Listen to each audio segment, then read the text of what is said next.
نحمده ونصلي على رسوله الكريم اما بعد فقد قال الله تبارك وتعالى كما ورد في آخر سورة الفرقان اعوذ بالله من الشيطان الرجيم بسم الله الرحمن الرحيم والذين لا يدعون مع الله إلها آخر ولا يقتلون النفس التي حرم الله إلا بالحق ولا يزنون ومن يفعل ذلك يلقى أثاما يضاعف له العذاب يوم القيامة ويخلد فيه مهانا إلا من تاب وآمن وعمل عملا صالحا فأولئك يبدل الله سيئاتهم حسنات وكان الله غفورا رحيما ومن تاب وعمل صالحا فإنه يتوب إلى الله متابا صدق اللہ العظیم۔ رب اشرح لی صدری ویسر لی امری واحلل عقدۃ من لسانی یفقہوا قولی۔ اللہم ربنا الہمنا رشدنا واعذنا من شرور انفسنا۔ اللہم ارنا الحق حقا وارزقنا اتباعہ وارنا الباطل باطلا وارزقنا اجتنابہ، آمین یا رب العالمین۔ سورۃ الفرقان کے آخری رکوع کے ضمن میں جو 17 آیات پر مشتمل ہے، میں نے عرض کیا تھا کہ پہلی 2 آیتیں اور آخری آیت یہ حکمت ایمان سے تعلق رکھتی ہیں۔ اس کے بعد کی 5 آیات یہ ایک بندہ مومن کی تعمیر شدہ شخصیت، اس کی سیرت کے کہ وہ جو دل آویزی کے پہلو ہیں، اس کی میچورٹی اور شائستگی کے جو مظاہر ہیں، ان کے بیان پر مشتمل تھی۔ اب یہ اس رکوع کا جوف آ رہا ہے، اس کا درمیانی حصہ۔ یہ حکمت دین کے 2 نہایت اہم ایشوز پر بات ہو رہی ہے۔ پہلی بات یہ کہ اسلام میں جو گناہوں کا تصور ہے، اب آپ کو معلوم ہے کہ اس میں صغائر کا اور کبائر کا فرق ہے، بڑے گناہ چھوٹے گناہ، اگرچہ اس کے بارے میں تعین نہیں ہو سکتی، بڑا مشکل ہے۔ مختلف ہمارے اسلاف میں سے مختلف لوگوں نے مختلف جو ہے اس کی تفصیل بھی بیان کی ہے، لیکن یہ کہ ایک فرق ہے۔ چھوٹے گناہ جو ہیں وہ خود بخود بھی دھلتے رہتے ہیں۔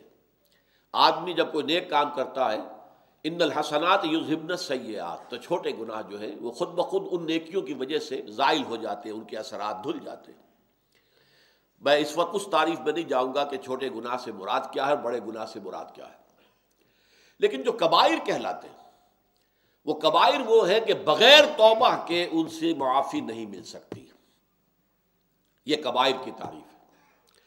کبائر کی بھی بڑی طویل فہرست ہے۔ مثلا نمبر 1 جو فرائض ہیں ان کا ترک کبائر شمار ہوگا۔ نماز فرض ہے، اس کو چھوڑا ہے تو یہ کبیرہ گناہ ہے۔ روزہ فرض ہے، اگر اس کو ترک کیا ہے بغیر عذر کے تو یہ بھی کچھ کبیرہ گناہ ہو جائے گا، چاہے آپ بعد میں قضا بھی کر رہے ہو، لیکن جب آپ نے چھوڑا ہے، فرض تو تھا رمضان کا روزہ، وہ آپ نے چھوڑا ہے بغیر عذر کے، تو ایک کبیرہ گناہ ہے جس کا کہ در حقیقت بڑی سزا ہے۔ اسی طریقے سے حج کسی پر واجب ہے، جس کے پاس استطاعت ہے، پیسہ ہے، صحت بھی ہے، جا کر حج کر سکتا ہے، بصورت دیگر پیسہ دے کر حج بدل کرا سکتا ہے، نہیں کرتا تو یہ بہت بڑا کبیرہ گناہ ہے، جس کو سورہ آل عمران میں جہاں حج کی فرضیت کا ذکر آیا ہے وہاں کفر سے تعبیر کیا گیا ہے۔ وَلِلَّهِ عَلَى النَّاسِ حِجُّ الْبَيْتِ مَنِ اسْتَطَاعَ إِلَيْهِ سَبِيلًا وَمَنْ كَفَرَ، یہ انسانوں کے اوپر اللہ تعالیٰ کا حق ہے، اگر وہ استطاعت رکھتے ہوں تو وہ حج ضرور کرے، اور جو نہیں کرے گا گویا کہ وہ کفر کر رہا ہے۔ لیکن یہ کہ کبائر جو ہے گناہ، ان گناہوں میں سب سے بڑے گناہ کون سے ہیں، یہ ہے موضوع ان آیتوں کا۔ اور پھر یہ کہ اگر یہ بھی صادر ہو جائیں، صغائر تو خود بخود زائل ہوتے رہتے ہیں، ان الحسنات یذہبن السیئات، بغیر توبہ کے بھی اللہ معاف کرتا رہتا ہے، لیکن کبائر بغیر توبہ کے معاف نہیں ہوتے، تو کبائر کے اثرات سے بچنے کا راستہ توبہ ہے۔ تو یہ 2 چیزیں جو ہیں ان آیات میں بیان ہو رہی ہیں جو ابھی میں نے تلاوت کی ہے۔ فرمایا والذین لا یدعون مع اللہ الہا آخر، اور وہ لوگ کہ جو اللہ کے ساتھ کسی اور معبود کو نہیں پکارتے۔ شرک، یہ یوں سمجھئے کہ کبر الکبائر، کبائر میں سب سے بڑے 3 گناہوں میں سب سے پہلا شرک ہے، اور وہ شرک جلی، اللہ کے سوا کسی اور کو پکارنا، چاہے وہ فرشتہ ہو جسے آپ پکار رہے ہیں، چاہے وہ کوئی نبی ہو اس کا نام لے کر پکار رہے ہیں، چاہے وہ کوئی ولی اللہ ہے سابق فوت شدہ جو ہے، کوئی اللہ کا بندہ ہے اس کو پکار رہے ہیں۔ پکار جو ہے، اس لیے کہ میں اس سے پہلے کئی مرتبہ بات آ چکی ہے کہ عبادت کا جوہر دعا ہے۔ حضور کی حدیث ہے الدعاء مخ العبادہ، عبادت کا جوہر، عبادت کی یوں سمجھیے کہ جیسے کہ ہڈی کے اندر گودا ہوتا ہے، تو عبادت کا گودا جو ہے وہ ہے دعا، اللہ کو پکارنا، اللہ کے سوا کسی اور کو پکارنا، حالانکہ اللہ کو بھی پکار رہے ہیں۔ یہ جان لیجئے مکے والے مشرک جو ہے وہ خدا کے منکر نہیں تھے، دعائیں کرتے تھے، اللہم اللہم اللہم اللہم اللہم، دعائیں کرتے تھے، اللہ کو پکارتے تھے۔ اس سورت کی آخری آیت میں اس کا تذکرہ بھی ہو جائے گا، لیکن یہ ہے کہ اس کے ساتھ وہ لات کو، منات کو، عزا کو، ان کو بھی پکارتے تھے، حبل کو، یہ ان کو بھی پکار رہے ہیں۔ تو یہ ہے در حقیقت جو شرک جلی ہے، جو بالکل نمایاں ہے، ننگا عریاں شرک، اس میں یہ ہے کہ اہم ترین شرک یہ لوگ والذین لا یدعون مع اللہ الہا آخر، وہ موحد ہوتے ہیں مکمل، وہ نہیں پکارتے اللہ کے ساتھ۔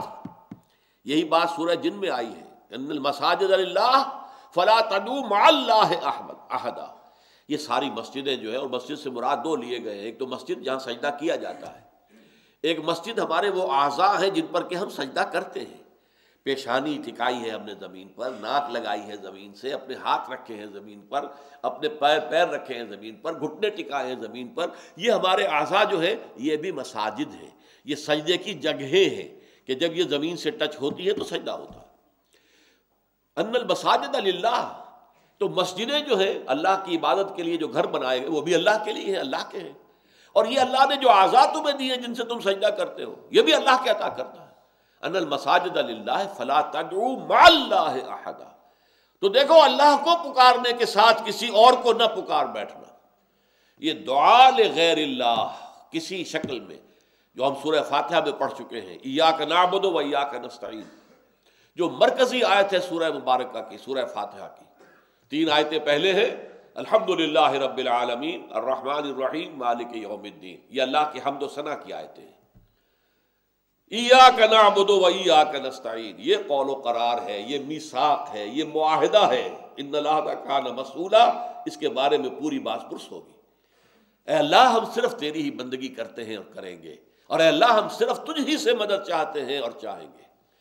استعانت، استغاثہ، استمداد، استدعاء، یہ سارے باب استفعال کے الفاظ جو ہیں یہ سب خالص ہے اللہ کے لیے، کوئی غوث نہیں ہے اللہ کے سوا، صرف وہی ہے، یا غیاث المستغیثین، غوث وہی ہے، کوئی غوث نہیں، کوئی نہیں ہے جسے پکارا جائے گا اللہ کے ساتھ یا اللہ کے سوا یا اللہ کو چھوڑ کر۔ یہ سب ایک بدترین اور گھناؤنے ترین جرائم میں سے ہے۔ والذین لا يدعون مع اللہ الہا آخر ولا يقتلون النفس التي حرم اللہ الا بالحق، اور دوسرا جو ہے کبر الکبائر یا کبریات الکبائر جو ہے، یعنی کبیرہ گناہوں میں بڑے، سب سے بڑے گناہوں میں دوسرے نمبر پر ہے قتل ناحق، جس کے لیے سورہ مائدہ میں آیا ہے کہ اگر کسی نے ایک انسانی جان کو بھی قتل کیا ناحق فکانما قتل الناس جميعا، تو یہ ایسے گویا کہ اس نے پوری نوع انسانی کو ہلاک کر دیا۔ اس کی وجہ کیا ہے؟ انسانی تمدن جو ہے، یہ جو انسان مل جل کر رہتے ہیں، اس کی بنیاد ہے ایک دوسرے کے نفس، ایک دوسرے کی جان کا احترام اور ایک دوسرے کے مال کا احترام۔ ٹھیک ہے، اس کی جان کا احترام کرنا ہوگا۔ والذین لا یقتلون النفس التي حرم اللہ الا بالحق، اللہ تعالیٰ نے جسے حرام کر دیا ہے، انسانی جان نہیں لی جا سکتی ناحق، لیکن بالحق ہو سکتا ہے، جان لی جا سکتی ہے۔ کسی نے قتل عمد کیا ہے، جان بوجھ کر کسی کو قتل کیا ہے، اور اس کے وارث خون بہا لینے کو تیار نہیں، نہ معاف کرنے کو تیار ہے، اس کی جان لی جائے گی، قصاص کے اندر اس کی جان لی جائے گی۔ قتل ناحق کی سزا ہے۔ کسی شادی شدہ مرد یا عورت نے زنا کیا ہے، اس کو رجم کیا جائے گا۔ قتل کی بدترین شکل جو ہے، پتھر مار مار کر جو ہے اسے ختم کر کیا جائے گا۔ اسلامی ریاست میں کوئی شخص مرتد ہو جائے، اسلام چھوڑ کر کوئی اور مذہب قبول کر لے، اسے قتل کیا جائے گا۔ یہ بھی شریعت اسلامی کے اندر حدود کے اندر شامل ہے۔ اور حالت جنگ میں کافر کو قتل کیا جائے وہ بھی جائز ہے، لیکن یہ نہیں ہے کہ کسی بھی وقت آپ جا کے کسی کافر کو قتل کر دیں، نہیں۔ جب جنگ ہے، محارب ہے، وہ محاربہ ہو رہا ہے، جنگ چل رہی ہے، اس وقت قتل کرنا۔ تو اس اعتبار سے یہ چار چیزیں ہیں جس کو حدیث میں آیا ہے، ان چار کے سوا اگر کسی بھی سبب سے انسان کو قتل کیا گیا تو یہ بہت بڑا گناہ ہے، بہت بڑا گناہ ہے۔ یہ گناہوں میں جو تین ٹاپ کے گناہ یہاں پر بیان کیے جا رہے ہیں ان میں نمبر 2 پر ہے والذین لا يدعون مع اللہ الہا آخر، یہ پہلا، ولا يقتلون النفس التي حرم اللہ الا بالحق، اور نہ ہی وہ قتل کرتے ہیں کسی جان کو جسے اللہ نے محترم ٹھہرایا۔ انسانی جان کا احترام، انسانی جان محترم ہے، کافر کی بھی، الا یہ کہ حرب ہو، جنگ ہو، اور اس میں وہ حربی کافر جو ہے اس کو مارا جائے۔ عام حالات میں آپ کے ملک کے اندر ذمی اگر ہے، اس کا قتل اتنا ہی بڑا جرم ہے جتنا کسی مسلمان کا قتل کرنا جرم ہے۔ آپ کسی کو قتل نہیں کر سکتے۔ ولا یزنون، ان کبریات الکبائر یا کبر الکبائر میں سے تیسرا ہے زنا۔ یہ زنا بھی انسان کی در حقیقت جو عائلی زندگی ہے اس کو تباہ و برباد کر دیتا، اس کے اندر سے عصمت و عفت کے سارے تصورات ختم کر دینا۔ پھر شوہروں کو بیویوں پر اعتماد نہیں رہے گا، جس معاشرے کے اندر یہ چیز عام ہو جائے، نہ بیویوں کو شوہروں پر اعتماد ہوگا کہ یہ جب جاتے ہیں باہر کیا کرتے ہیں ہمیں کیا پتہ، اور یہ کہ جب شوہر باہر گئے ہیں بیویاں پیچھے کیا کرتی ہیں کیا پتہ۔ اس عدم اعتماد کی فضا میں جو اولاد پروان چڑھتی ہے وہ نیگیٹو سینٹیمنٹس لے کر پروان چڑھتی ہے، ان میں جرائم پیشہ نکلیں گے، پھر ان میں لوگ جو ہے وہ غلط کردار والے اٹھیں گے۔ در حقیقت معاشرے کی جڑ اور بنیاد جو ہے، جیسے پہلے میں نے لفظ استعمال کیا تھا تمدن کی بنیاد احترام نفس، احترام جان کا احترام ایک دوسرے کی، کسی کے جان کے خلاف کوئی اقدام، اس کو ختم کر دینے کا کوئی معاملہ نہ ہو، ورنہ تمدن ختم ہو جائے گا، تمدن جو ہے کھوکھلا ہو جائے گا، تمدن کی بنیاد ختم ہو جائے گی۔ اور ہمارے معاشرے میں آپ دیکھ رہے ہیں کہ قتل جو ہے جتنا عام ہو گیا ہے، جیسے کہ مچھر مسل دیا ایسے انسان کو قتل کر دیا، وہ احترام جان جو ہے وہ ختم ہو چکا ہے معاشرے کے اندر۔ اور دوسرا ولا یزنون، وہ زنا نہیں کرتے۔ یہ جو ان کا معاملہ، جیسے کہ ہم نے دیکھا تھا سورہ مومنون میں بھی اور سورہ معارج میں بھی، دونوں جگہ پر ایگزیکٹلی وہی الفاظ آئے تھے، والذین هم لفروجہم حافظون الا علی ازواجہم او ما ملکت ایمانہم فانہم غیر ملومین فمن ابتغى وراء ذلك فاولئک هم العادون۔ وہ لوگ کہ جو اپنی جو شرمگاہیں ہیں ان کی حفاظت کرتے ہیں، سوائے اپنی بیویوں کے یا جو بھی ان کی جائز و قانونی اعتبار سے صحیح باندیاں ہیں ان کے۔ اب جو لوگ اس سے باہر اگر جاتے ہیں، اگر صرف اپنی بیویوں کا اور اپنی باندیوں کا معاملہ ہے تو ٹھیک ہے، اس میں قطعاً کوئی برائی نہیں، یہ کوئی شر نہیں ہے۔ Sex is not even in itself, یہ انسانی تمدن کی بنیاد ہے، یہی شادی بیاہ ہے جس سے کہ نسل چلتی ہے اور یہ تمدن کی گاڑی چل رہی ہے۔ لیکن یہ کہ تیسری بات یہ فمن ابتغى وراء ذلك، اس کے سوا اگر کوئی کام کریں گے، اور اس میں کام بہت سے ہو سکتے ہیں، اس کے درجے بدرجہ اس کا گناہ جو ہے چھوٹا یا بڑا ہوگا، فاولئک هم العادون، تو وہ حد سے تجاوز کرنے والے۔ تو یہاں پر بھی تیسرا جو گناہ آیا ہے جو سب سے بڑے گناہوں میں سے، وہ یزنون، اور نہ وہ زنا کرتے ہیں۔ اب دیکھیے فرمایا وَمَن يَفْعَلْ ذَلِكَ يَلْقَ أَثَامًا، جو کوئی بھی یہ کام کرے گا، شرک کرے گا، اللہ کے ساتھ کسی اور کو پکارے گا، قتل ناحق کرے گا، زنا کرے گا، اسے اس کی پاداش لازماً بھگتنی ہوگی۔ یہ گناہ از خود معاف نہیں ہوتے، ان کے لیے آگے آ جائے گا، توبہ کا دروازہ تو کھلا ہے، لیکن یہ خود بخود زائل نہیں ہوں گے، ختم نہیں ہوں گے۔ یلقا اسامہ، وہ اس کی پاداش، اسامہ اسم کا جو نتیجہ نکلنا چاہیے، اسم گناہ کو کہتے ہیں، یہ گناہ ہے تو ان گناہوں کی جو پاداش ہے وہ انہیں مل کر رہے گی۔ یضاعف لہ العذاب یوم القیامہ، قیامت کے دن اس کے لیے عذاب دگنا کر دیا جائے گا۔ یہ مقام جو ہے ان مقامات میں سے ہے کہ جہاں سے کچھ سراغ ملتا ہے عذاب قبر کا۔ ہمارے ہاں چونکہ صراحت کے ساتھ قرآن مجید میں عذاب قبر کا ذکر نہیں ہے، احادیث کے اندر ذکر ہے اور بڑی وضاحت کے ساتھ ذکر ہے، بڑی تفصیل کے ساتھ ذکر ہے، اور بڑی مستند احادیث میں ذکر ہے۔ تو منکرین حدیث جو ہے وہ سہارا لیتے ہیں کہ قرآن میں تو کہیں ہے نہیں، ہم کیسے مانیں؟ اصل میں یہاں سے ثبوت ملتا ہے۔ دیکھیے، یضاعف لہ العذاب یوم القیامہ، قیامت کے دن ان کے لیے عذاب دگنا کر دیا جائے گا۔ تو اس سے پہلے بھی کوئی نہ کوئی عذاب ہے کہ نہیں؟ عالم برزخ میں بھی عذاب ہے اور ثواب بھی ہے۔ حضور نے فرمایا صلی اللہ علیہ وسلم کہ قبر جو ہے کسی انسان کی، وہ یا جہنم کے گڑھوں میں سے ایک گڑھا ہے اور یا جنت کے باغیچوں میں سے ایک باغیچہ ہے۔ اب اس کی حقیقت کو ہم نہیں جان سکتے۔ دیکھیے، نوٹ کر لیجیے اچھی طرح، پکے اصول کے طور پر گرہ باندھ لیجیے، عالم برزخ اور عالم آخرہ کی کسی بات میں جو کچھ بتا دیا گیا اس سے آگے کھوج کرید مت کریں، اس لیے کہ یہ آیات متشابہات ہیں، ان کی اصل تعویل ہم نہیں جان سکتے۔ یہ عذاب روح کو ہوتا ہے یا جان کو ہوتا ہے یا کس کو ہوتا ہے، جسم کو ہوتا ہے، ہمیں نہیں معلوم۔ یہ ہمارے اس غیب کے پردے سے ماورا باتیں ہیں، اور ہم تو یؤمنون بالغیب میں سے ہیں، وہ لوگ ہیں کہ جو غیب کی باتیں جن کی خبریں دی ہیں اللہ نے، اس کے رسول نے، اس کو مانتے ہیں۔ لیکن ان میں جو ہے اجمال کے اوپر ہی اکتفا کرنی چاہیے۔ ہمارے ہاں بڑے بڑے جھگڑے، یہ قبر والا سنتا ہے کہ نہیں سنتا، اب اس کے لیے دلیلیں، جو ایک طرف وہ لوگ ہیں جو انکار کرتے ہیں کہ قبر کے اندر مردہ کچھ نہیں سنتا، ان کو کافر قرار دیتے ہیں۔ دیوبند کے مسلک کے لوگوں کے اندر بھی یہ ایک دوسرے کے لیے کفر کے فتوے موجود ہیں کہ جو نہیں مانتا سماع موتا کو وہ کافر ہے، دوسرے کہتے ہیں جو مانتا ہے سماع موتا کو وہ کافر ہے، مردہ کچھ نہیں سنتا۔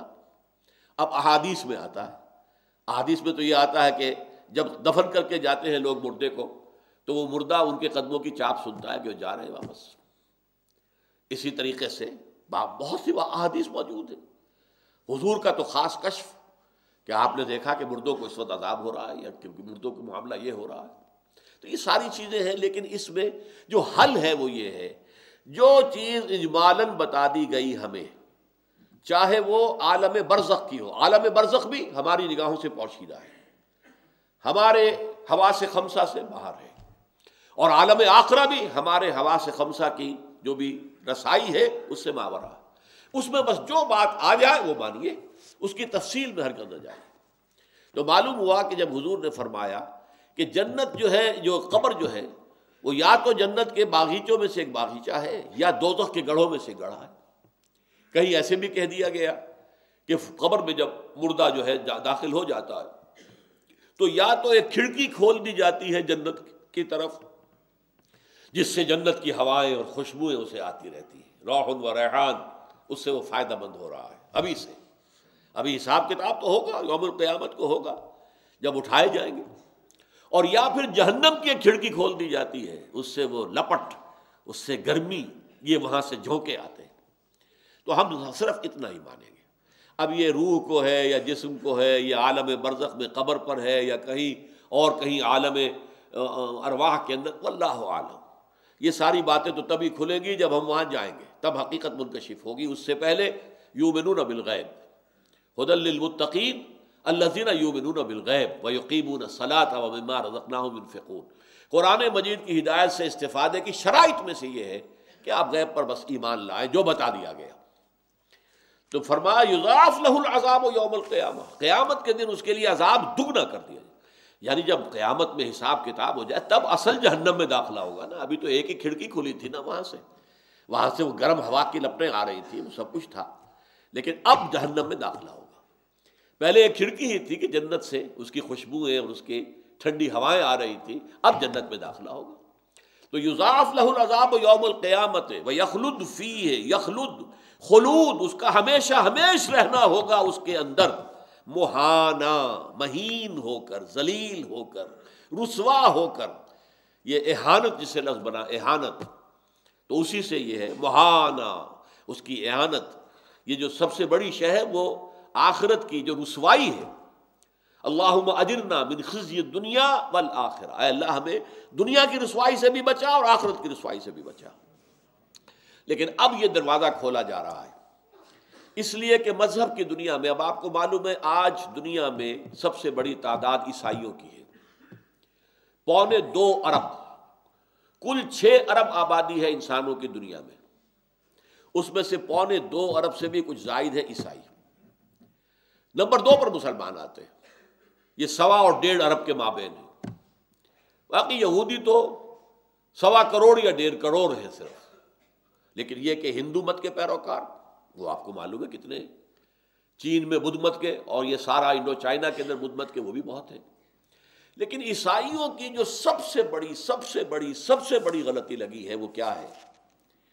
انہوں نے فزیکل نتائج کسی شے کے اور مورل نتائج ان میں فرق نہیں کیا۔ ان کا تصور یہ ہے کہ حضرت آدم علیہ السلام سے جو گناہ ہو گیا تھا، اللہ کا صریح حکم تھا وَلَا تَقْرَبَا هَٰذِهِ الشَّجَرَةَ فَتَكُونَا مِنَ الظَّالِمِينَ، اس جنت میں رہو جہاں سے جو چاہو کھاؤ پیو آرام سے، کوئی روک ٹوک سوائے اس درخت کے، ایک پوائنٹڈ، ایک جس پر اشارہ کر دیا۔ لیکن یہ کہ شیطان نے ورغلایا، انہوں نے اس کا جو ہے پھل کھا لیا۔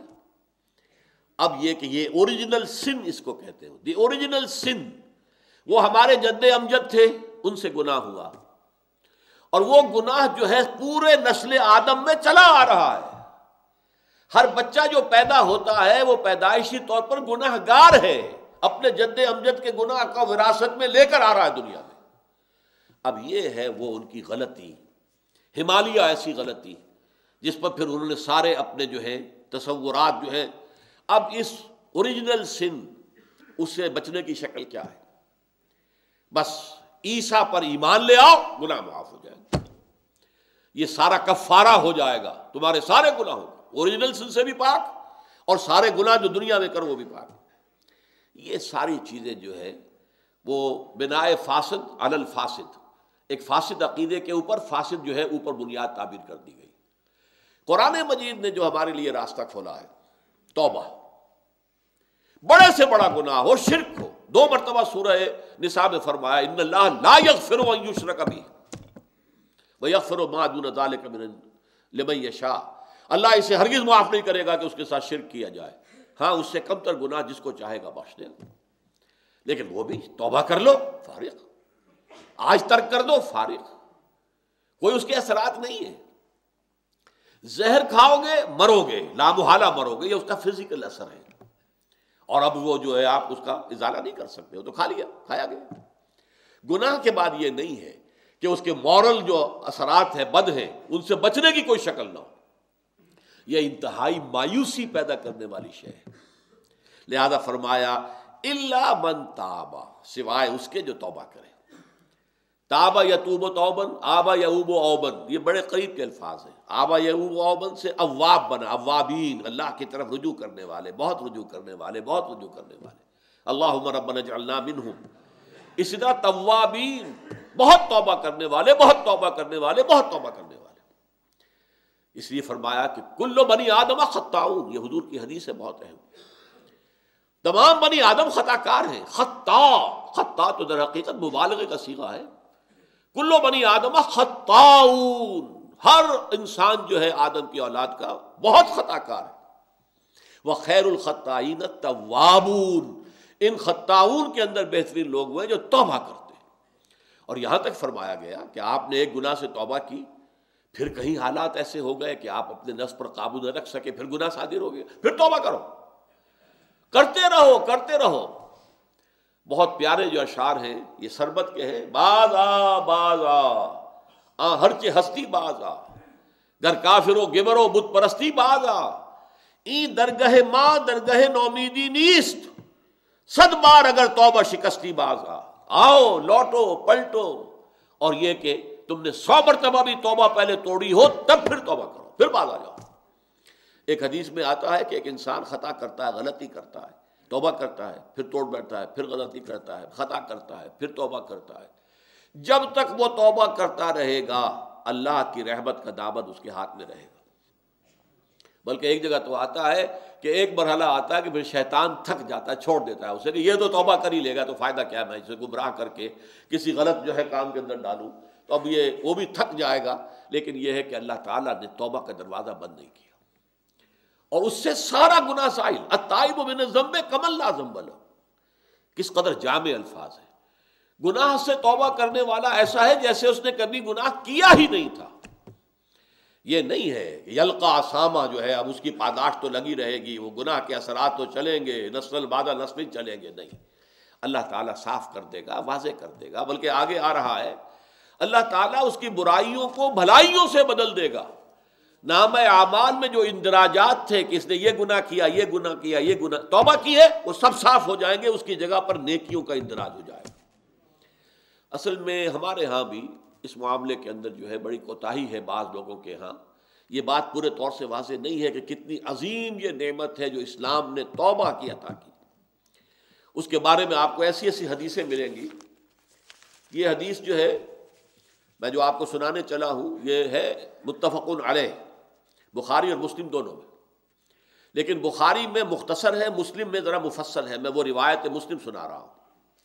للہ اشد فرحا بتوبۃ عبدہ حین یتوب الیہ من احدکم کان علی راحلتہ بارض فلات فانفلتت منہ وعلیہا طعامہ وشرابہ فأیس منها فأتى شجرة فاستجع في ظلها وقد أيأس من راحلته فبينهما هو كذلك إذ هو بها قائمة عنده فأخذ بختامها ثم قال من شدة الفرح اللهم أنت عبدي وأنا ربك أخطأ من شدة الفرح۔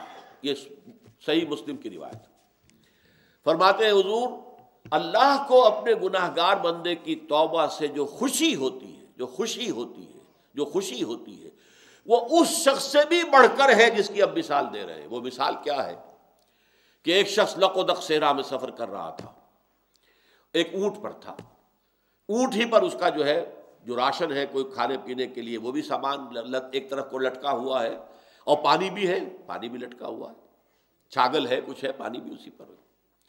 کہیں تھوڑے دیر کے لیے رکتا ہے اور وہ رک کر وہاں پر آرام کر رہا کسی درخت کے نیچے۔ اب آنکھ کھولی تو دیکھا اونٹ غائب۔ اس اونٹ ہی کے اوپر اس کا کھانا بھی ہے، اس کا پانی بھی ہے، وہی سواری بھی ہے، وہ دوڑتا ہے شمال میں، جنوب میں، مشرق میں، مغرب میں، دوڑ دوڑ کے کہیں اس کا نشان نہیں مل رہا، تو مایوس ہو کر ایک درخت کے سائے میں بیٹھ جاتا ہے، گویا کہ موت کے انتظار میں، کہ اچانک دیکھتا ہے کہ اونٹ تو ہے، کھڑا ہے، موجود ہے۔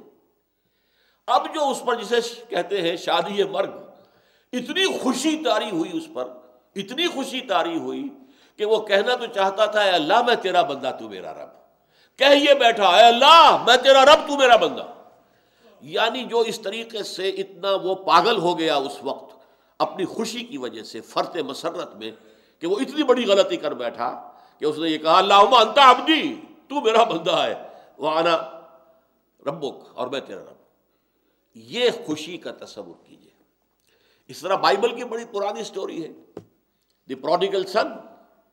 ایک شخص کے کئی بیٹے تھے، ان میں سے ایک بیٹا نٹ کھٹ تھا، شریر تھا، اس نے کہا میرا تو ابھی وراثت کا حصہ جو ہے منتقل کر دو مجھے، وہ زبردستی اپنا حصہ لے کے جو ہے وہ چلا گیا، پھر سارا عیش و عشرت میں اڑا دیا۔ اب وہ بالکل مفلوق الحال ہو گیا، کوئی پیسہ پاس نہیں تھا۔ اب وہ باہر چاروں چار جائے گا کہاں، کل شعین یرجع الی اصلہ، آیا باپ کے پاس۔ باقی بیٹے اس کے جو کاروبار کر رہے تھے یا جانور پال رہے تھے، سب کچھ اس کے پاس تھے۔ اب باپ نے اس بیٹے کی آمد کی خوشی میں جشن منایا، دعوت کی۔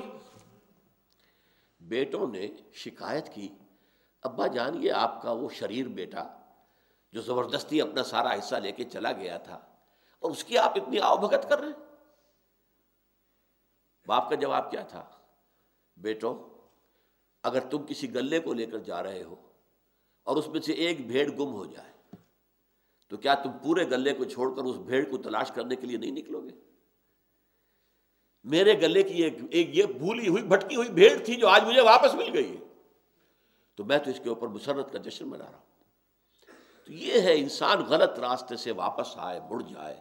التائب من الذنب کمن لا ذنب لہ، اور اس کے لیے فرمایا ہے جب تک موت کے آثار شروع نہ ہو جائیں، ما لم یغرغر، جب یہ جان جو ہے یہاں آ کر ہنسلی میں اٹک جائے، کلا اذا بلغت التراقی وقیل من راق وظن انہ الفراق، یہاں اس کے بعد تو موت کا دروازہ، توبہ کا دروازہ بند ہے۔ اسی طریقے سے جب آثار قیامت شروع ہو جائیں گے، اور ان میں علامات قیامت بہت سی ہیں، صغیر بھی ہے، کبیر بھی ہے، بڑی بھی ہے۔ تو وہ جو اکبر العلامات ہیں، جو زیادہ سب سے زیادہ بڑی، ان میں سے سورج کا مغرب سے طلوع ہونا ہے۔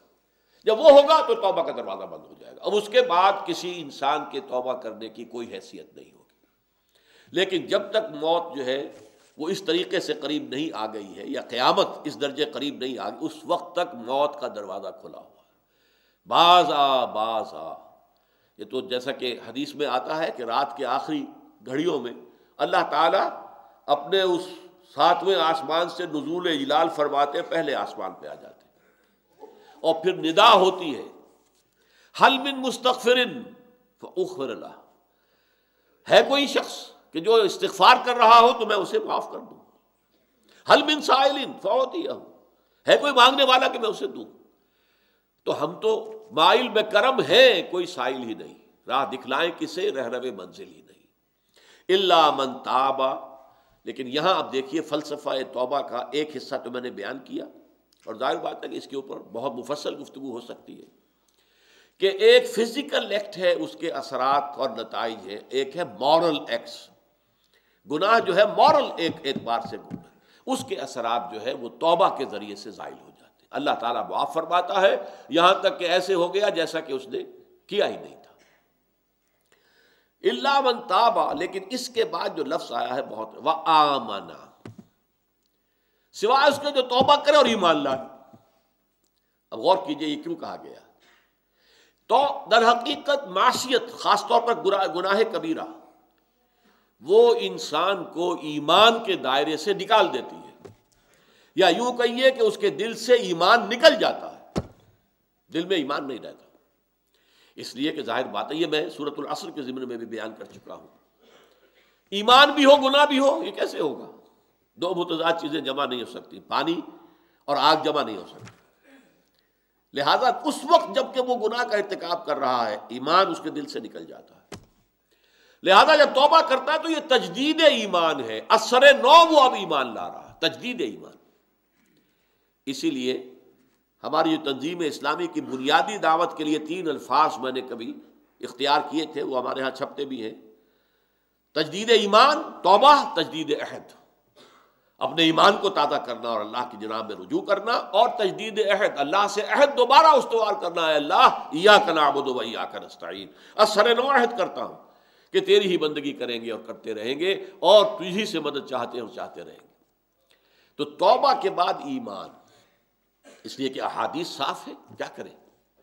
اگرچہ یہ مسئلہ بڑا ٹیڑھا ہے، میں نے حقیقت ایمان پر لیکچرز دیے تھے، اب یہ کوئی 8-10 سال پرانی بات ہے، میں نے اس میں مختلف جو ہمارے ہاں مختلف لوگوں کے، مختلف حلقوں کے، مختلف فرقوں کے جو اس ضمن میں عقائد ہیں، ان کی پوری تفصیل سے جو ہے میں نے جائزہ لے کر وہ واقع بیان کی ہے۔ آیا جیسے آیا، لا یؤمن احدکم، تم میں سے کوئی شخص مومن نہیں ہو سکتا، حتی اکون احب الیہ من والدہ وولدہ والناس اجمعین، جب تک کہ میں تمہیں محبوب تر نہ ہو جاؤں اپنے باپ سے، بیٹے سے اور تمام انسانوں سے۔ اب اس معیار پر کتنے لوگ پورے اتریں گے؟ غور کیجیے۔ تو باقی لوگ کیا ہیں؟ وہ مومن نہیں ہیں، مومن نہیں ہیں تو کافر ہیں، کافر ہیں تو مرتد ہیں، مرتد ہیں تو واجب القتل ہے۔ چلیے وہ تو ایک چین آف آرگومنٹ ہے نا، دلیل بڑھتی جائے گی۔ ایک اور حدیث، 3 مرتبہ قسم کھائی اللہ کے رسول نے، واللہ لا یؤمن، واللہ لا یؤمن، واللہ لا یؤمن، خدا کی قسم فلاں شخص مومن نہیں ہے، خدا کی قسم وہ مومن نہیں ہے، خدا کی قسم وہ مومن نہیں ہے۔ پوچھا گیا من یا رسول اللہ، کون، کس کے بارے میں فرما رہے ہیں؟ الذی لا یامن جارہ بوائقہ، وہ شخص کہ جس کی تکلیف دہی جو ہے، شر انگیزی ہے، اس سے اس کا جو پڑوسی ہے وہ امن میں نہیں ہے، چین میں نہیں ہے۔ اب یہ آپ کہیں گے بد اخلاقی، کج خلقی، کوئی گناہ کبیرہ نہیں کا، نہ شرک ہے، نہ کوئی قتل ناحق ہے، نہ زنا ہے، صرف کج خلق انسان ہے، اور اس کی وجہ سے پڑوسی سہما رہتا ہے، پتہ نہیں کس وقت یہ کیا کر بیٹھے، کیا کہہ دے، اس سے بچ کے ہی نکلنا چاہتا ہے کہ کچھ پتہ نہیں اس وقت یہ کیا منہ سے بک دے گا، تو وہ شخص مومن نہیں ہے، خدا کی قسم مومن نہیں ہے، خدا کی قسم مومن نہیں۔ یہ چیزیں ذرا غور کیجیے، تو کیا وہ کافر ہو گیا، مرتد ہو گیا؟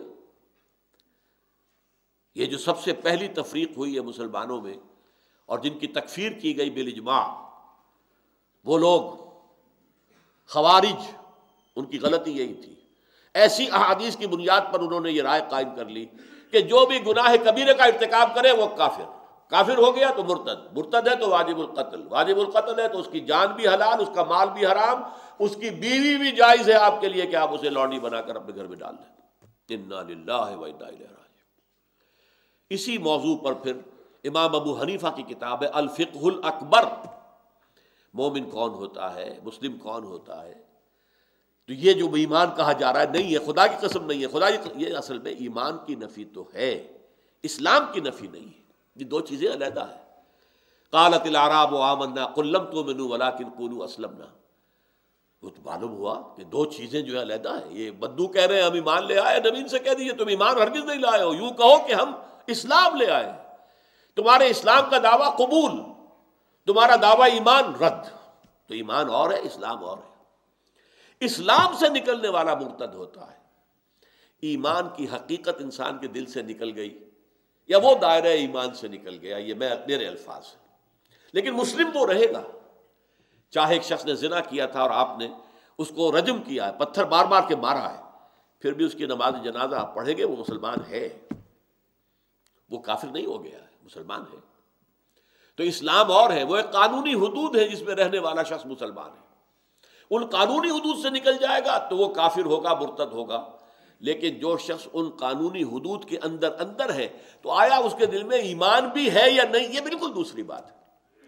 تو ایمان کی نفی ہے گناہ کبیرہ، چنانچہ فرمایا لا یزنی الزانی حین یزنی وہو مومن، متفق علیہ روایت ہے، کوئی زانی حالت زنا میں، حالت ایمان میں زنا نہیں کرتا۔ کیسے ہو سکتا دل میں ایمان اور زنا ہو رہا؟ تو اس ایمان کی دو کوڑی کی قیمت نہیں ہے، پھر کیا فائدہ اس ایمان کا جو انسان کو روک نہ سکے۔ لا یزنی الزانی حین یزنی وہو مومن ولا یسرق السارق حین یسرق وہو مومن ولا یشرب الخمر حین یشرب وہو مومن، کوئی زانی حالت ایمان میں زنا نہیں کرتا، کوئی شرابی حالت ایمان میں شراب نہیں پیتا، کوئی چور حالت ایمان میں چوری نہیں کرتا۔ جب یہ کام کر رہا ہے ایمان اس کے دل سے خارج ہو گیا۔ اور ایک اور حدیث میں بیان کیا گیا جب انسان توبہ کرتا ہے تو وہ ایمان لوٹ آتا ہے دل میں، بلکہ بڑے پیارے الفاظ ہیں، جب انسان گناہ کرتا ہے ایمان اس کے دل سے نکل کر اس کے سر پر ایک پرندے کی طرح چکر لگاتا رہتا ہے۔ اگر توبہ کرتا ہے واپس آ جاتا ہے، توبہ نہیں کرتا رخصت ہو جاتا ہے۔ لیکن ایمان رخصت ہوا، اسلام نہیں۔ اسلام اور چیز ہے، ایمان اور چیز ہے۔ اسلام کی شرائط کچھ اور ہے، ایمان کی شرائط کچھ اور ہے۔ ایمان کی روح سے سب سے بڑا فرض جہاد فی سبیل اللہ ہے، اسلام کی روح سے سب سے پہلا فرض نماز ہے اللہ کی راہ میں۔ بنی الاسلام علی خمس، اسلام کی بنیاد 5 چیزوں پر ہے۔ شہادت اللہ الہ الا اللہ، ایمان کا لفظ نہیں لائے یہاں، شہادت اس کی کہ اللہ کے سوا کوئی معبود نہیں اور محمد اللہ کے رسول ہے۔ اقام الصلاۃ و ایتاء الزکوٰۃ و صوم رمضان و حج البیت، یہ 5 چیزیں ان کے اوپر قائم، جو اس دائرے میں ہے وہ مسلمان۔ یا کسی شخص نے ایمان کے اہم کسی رکن کا انکار کر دیا، وہ بھی دائرہ اسلام سے خارج ہو جائے گا۔ ختم نبوت کا انکار کیا، وہ دائرہ اسلام سے خارج ہو جائے گا۔ اللہ تعالیٰ کے علی کل شیء قدیر ہونے کا انکار کیا، دائرہ ایمان سے خارج، دائرہ اسلام سے بھی خارج۔ علی کل شیء قدیر بکل شیء علیم، وہ ہر چیز کا جاننے والا، ہر شے پر قادر ہے، یہ ایمان رکھنا لازم۔ تو فرمایا الا من تابا، سوائے ان کے جو توبہ کریں، وآمنا، اور اپنا ایمان، یا تو پہلے وہ کافر تھا تو ایمان لایا اور تھا مسلمان اور گناہ سرزد ہو گیا، تو پھر گویا کہ اس نے اپنے ایمان کی تجدید کی۔ وعمل عملا صالحا، تجدید ایمان کا ثبوت کیا ہے؟ اس کا عمل درست ہو جائے۔ اگر عمل درست نہیں ہو رہا تو پھر یہ توبہ کی تسبیح کرنے سے توبہ نہیں ہوتی۔ استغفر اللہ ربی من کل ذنب واتوب الیہ، 1000 دانے کی تسبیح لے کر بیٹھ جائیے، 1000 مرتبہ اس جملے کی جو ہے تکرار کیجئے، ذکر خدا بندی کا آپ کو ثواب مل جائے گا، توبہ نہیں ہوگی۔ صحیح توبہ کی شرائط 3 ہیں، حقوق اللہ کے ضمن میں اگر کوئی کوتاہی ہوئی، اور 4 ہیں اگر حقوق العباد کے ضمن میں کوئی کوتاہی ہوئی۔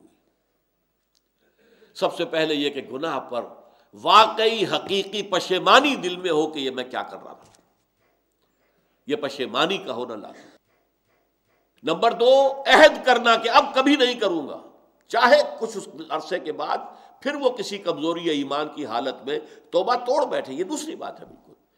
اللہ نے ایسے لوگ بھی پیدا کیے ہیں کہ جن کے اندر بڑا قوی ارادہ ہے، قوت ارادی مضبوط ہے، ایک دفعہ ایک بات طے کی بس اب یہی ہوگا، اور ایسے کمزور لوگ بھی ہیں، لاغر لوگ بھی ہیں، قوت ارادی کے اعتبار سے فیصلہ کرتے ہیں لیکن اس پر قائم نہیں رہ سکتے۔ لیکن اس حوالے سے یہ ہے کہ دوبارہ توبہ کریں گے، لیکن جس وقت توبہ کریں گے یہ شرط لازم ہے کہ پورا فیصلہ ہو، یہ ڈٹرمنیشن ہو کہ اب یہ کام دوبارہ نہیں۔ اور تیسرا یہ کہ ایک مرتبہ لازماً چھوڑ دیا جائے، چاہے جیسا کہ میں نے عرض کیا، پھر دوہرا رہا ہوں، چاہے کچھ عرصے کے بعد پھر اس سے اس کا ارتکاب ہو جائے۔ یہ 3 ہیں چیزیں حقوق اللہ کے ضمن میں گناہ سے توبہ کرنے کی شرائط۔ اور چوتھی شرط یہ ہے، یہ تینوں چیزیں بھی اگر پوری ہو گئی ہیں حقوق العباد کے درجے میں، تب بھی معاف نہیں ہوگا گناہ۔ جس کا حق مارا ہے، جس پر ظلم کیا ہے، جس پر زیادتی کی ہے، جب تک اس سے معافی حاصل نہیں کرو گے اللہ معاف نہیں کرے گا۔ یہ بڑی کڑی شرط ہے، بڑی کڑی شرط ہے، ورنہ کیا ہوگا؟ قیامت کے دن تمہاری نیکیاں اس کو دی جائیں گی، اس کے پلڑے میں ڈال دی جائیں گی، اس لیے کہ وہاں کرنسی صرف یہی ہوگی، نیک اعمال بد اعمال۔ اگر تمہارے سارے نیک اعمال ختم ہو گئے تو اس کے گناہ تمہارے پلڑے میں ڈالے جائیں گے، ڈالو اس کے، چاہے وہ نمازوں کا، یہ آیا ہے حدیث میں آیا ہے۔ حضور نے پوچھا ایک مرتبہ صحابہ سے، من المفلس، بتاؤ مجھے مفلس کسے سمجھتے ہو تم؟ انہوں نے عرض کیا المفلس عندنا من لا درہم لہ ولا دینار، ہم تو مفلس اس کو سمجھتے ہیں جس کے پاس درہم و دینار نہیں ہے۔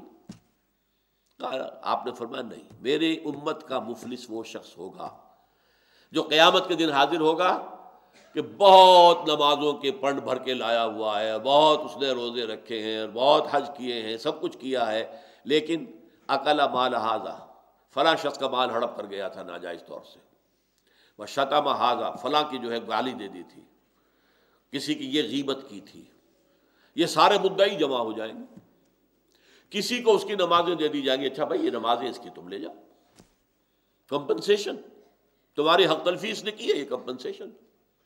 کسی کو روزے دے دیے جائیں گے، کسی کو اس کے حج دے دیے جائیں گے، کچھ نہیں رہے گا، اور ابھی دعوے دار باقی ہوں گے۔ اب کہا جائے گا کہ ان کے گناہ جو ہے وہ اس کے پلڑے میں ڈالنے شروع کر دو، اور وہ ان کے گناہوں کے بوجھ میں دب کر جہنم میں ڈال دیا جائے گا۔ یہ ہے معاملہ توبہ کا۔ الا من تاب وآمن وعمل عملا صالحا فاولئک یبدل اللہ سیئاتہم حسنات، تو یہ وہ لوگ ہیں اللہ تعالیٰ ان کی برائیوں کو نیکیوں سے بدل دے گا۔ نامہ اعمال پر دھبا تھا گناہ کا، اسے صاف کر کے نیکی کا اندراج کر دے گا۔ ومن تاب، اب دوبارہ دہرا کر فرمایا ومن تاب وعمل صالحا، اور جو توبہ کرے حقیقی توبہ اور کام اچھے کرے، عمل صالح ہو جائے، درست ہو جائے، فَإِنَّهُ يَتُوبُ إِلَى اللَّهِ مَتَابًا، تو وہ شخص ہے کہ جو حقیقت میں توبہ کرتا ہے اللہ کی جناب میں، جیسا کہ توبہ کرنے کا حق ہے۔ اللہم ربنا اجعلنا منہم، اللہم ربنا اجعلنا منہم، اللہم ربنا اجعلنا منہم۔ بارک اللہ لی ولکم فی القرآن العظیم ونفعنی وإیاکم بالآیات والذکر الحکیم۔